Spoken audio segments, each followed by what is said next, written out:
You know, we started the We Surround Them project, and it really started with a guy who called in and said, "Hey, you know, I feel alone. My voice isn't being heard." Did you see the video yesterday of the guy who took his house hostage, and on top of his house on the roof, he spray painted the words, "I just want my voice to be heard." That is a very dangerous thing. It's dangerous when the people start to feel like their voice isn't being heard. And so the question is, how do you make your voice heard? Well, I've spent a lot of time researching and reading up on different societies and at different times when things have crashed, and the American Revolution and the Civil War and the Great Depression. And I have let it sit in my head now for a while. And I've gotten together with some of the best people I know, and I said, let's devise a program here that is nonpartisan, that it is neither left nor right. It's not flag waving. It's just common sense. And it starts with the principles that I said 3 weeks ago, 2 weeks ago. The 9 principles that will help us solve all of our problems. If you read, please, and I beg you to do this, if you read the 9 principles, you can solve so many of the problems that you see on television and radio. You just take those 9 principles and look at the paper side by side.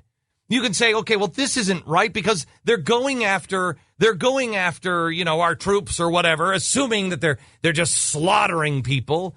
Well, that violates the first principle. America is good. We make mistakes. Is there a possibility there are bad troops out there? Of course.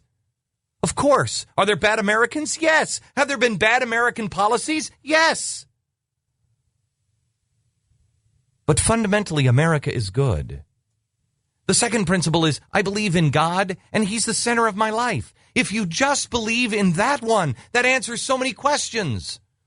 What do we do? Do we bail out? No, money is not the center of our life. God is the center of our life. I tell you with everything in me, what frightens me is because I read history.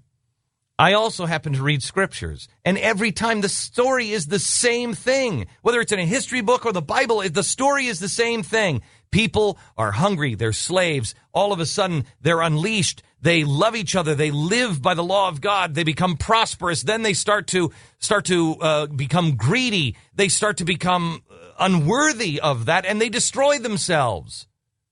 They become slaves again. Nobody's talking about the way to solve this is the second principle. Believe in God and put Him back in the center of your life. The third principle is I must always try to be a more honest person than I was yesterday. If we're just trying to be better, we're not better. All of us are flawed. But try to be better, a more honest person. That my family is sacred. My spouse and I are the ultimate authority, not the government. I decide how my family is going to be run. I decide what my family believes, not the government.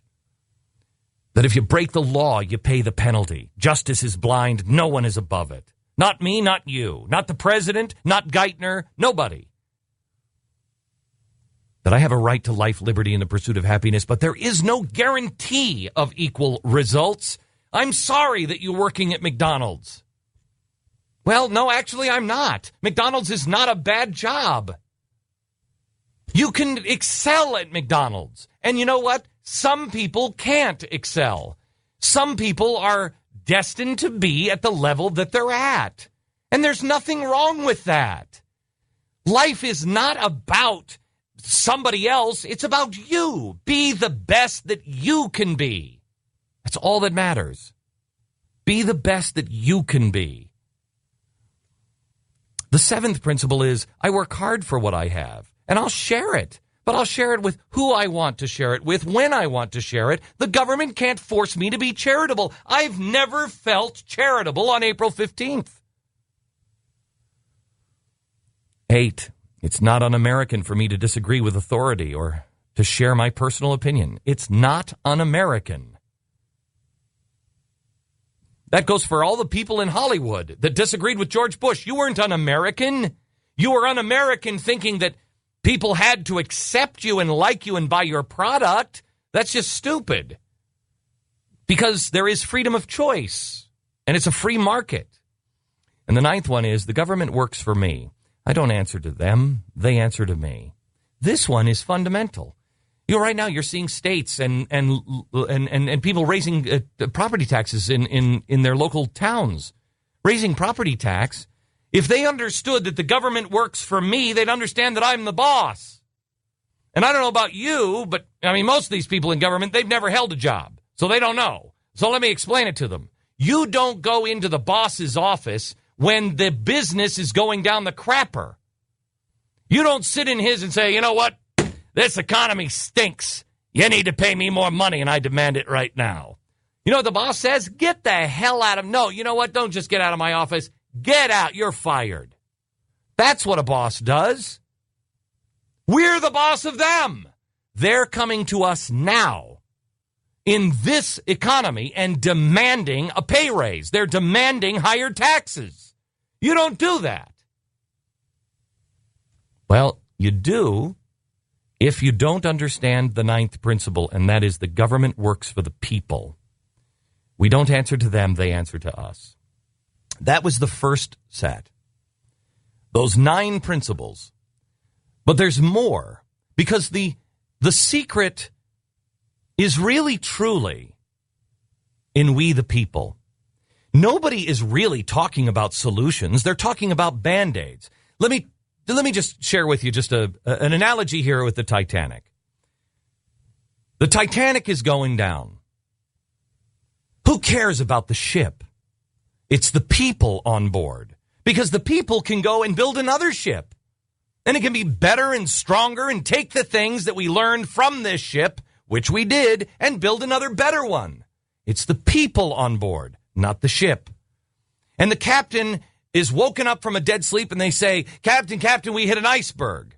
Now, somebody went down to look at the hole. They knew what it was, and they came back up. And the captain said, can we seal it off? No, Captain, this is really bad.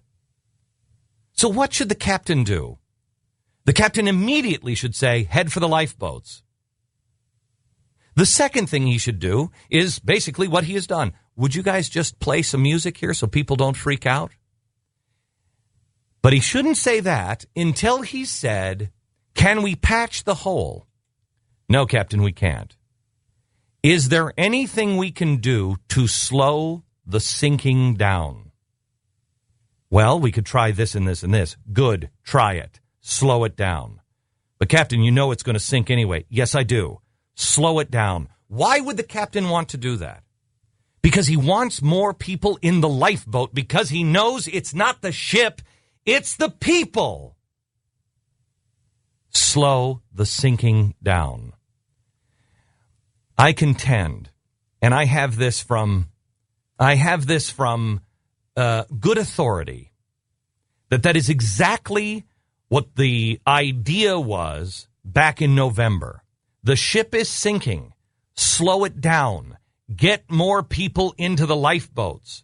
But people are in denial. This ship, they are the people that are still sitting in the bar of the Titanic. It's a Titanic. It's unsinkable. It'll never sink. Those are the people. Don't be one of those people. Too many Americans are still sitting in that bar. Too many Americans are saying, it's the Titanic. I'm not getting out inside. It's cold outside. It's not going to sink, until it's too late, and then they're trapped. The problem is the captain, nobody believes the captain. They're wondering if the captain has ulterior motives, because the captain has been untrustworthy. And it's not Obama, it's Obama, and it's been Bush, and it's been the Treasury, the last one, this one, the Fed, the Congress. Nobody's told us the truth. So we don't trust any of the crew members. So you got to look for somebody in your life that you do trust. And everybody's looking for somebody they trust. Be that person. The ship is sinking. Get people into a lifeboat. The 9 principles are the first step. But in the next few minutes, I'm going to lay out the second step and the third.